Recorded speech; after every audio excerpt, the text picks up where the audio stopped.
আগে ভিডিওটা দেখুন, তারপরে কিছু বলছি।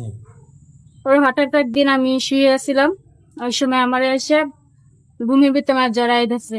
আমি বিচার চাই, আমি ওই ফকুর বিচার চাই। প্রথম প্রথম হয়েছে আমার অনেক ইশারা দিছে, চোখ মানে চোখে চোখে কথা বলতে চাইছে। তারপর যে আমার বাসায় ঢুকলে আমার হাত দিয়ে টান দিছে, জোরে জড়াইয়া ধরছে। পরে বিগত কিছুদিন ধরে অফ ছিল, শুয়ে ছিলাম, ওই সময় আমার এসে ঘুমের ভিতরে আমার জড়াই ধরছে। জড়াই ধরার পরে আমার মানে হাত পা চাইপা ধরে আমার কইছে যে তুই এইগুলো যদি কার কাছে বলস তাহলে তোলে মারিলাম। তোর মাইরা তারপরে মানে দিয়ে তোর চলছে, সামনের বাসায় তারপর আপনার হাজবেন্ড আপনাকে দেখলো, 2-3 মিনিট। এর মধ্যে আপনার হাজবেন্ড চলে আসছে। জি জি। সে আইসা ঘটনাস্থলে কি দেখতে পাইছে? সে সে ঘটনাস্থল দেখতে আমার শ্বশুরের উপরে ছিল, আমি শুয়েছিলাম। তখন আপনার শাশুড়িকে কি বিষয়টি জানাইছেন? হ্যাঁ, আমার শাশুড়িকে বিষয়টা জানাইছে। কি বললো সে?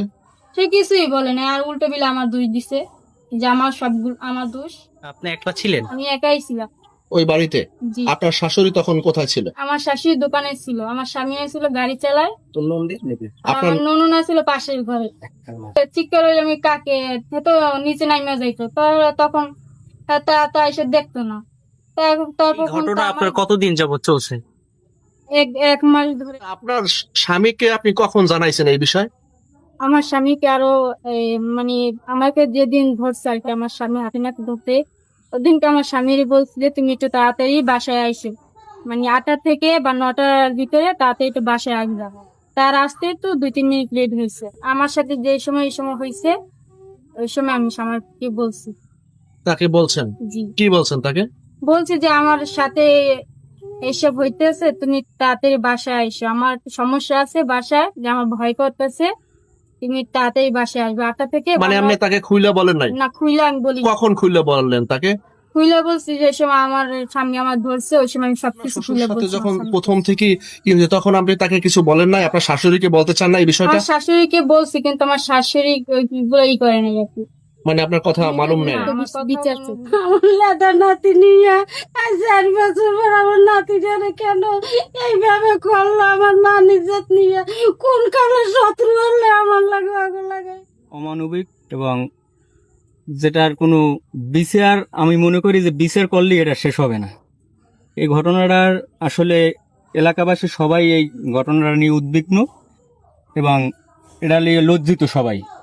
আমরা চাই যে এই ধরনের কোনো ঘটনা আর না ঘটুক, এর বিচারের মাধ্যমে এইটার মানে প্রতিফলনটা আমরা চাই। এটা আইন শৃঙ্খলা বাহিনী যারা আছে আপনাদের মাধ্যমে আমরা চাই যে এটার জন্য সুষ্ঠু একটা বিচার।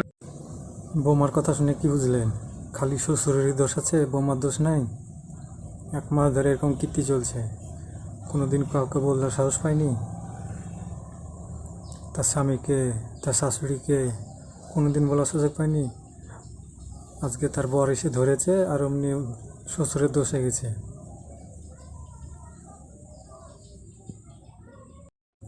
আপনারা কি বুঝলেন বোমার কথা শুনে?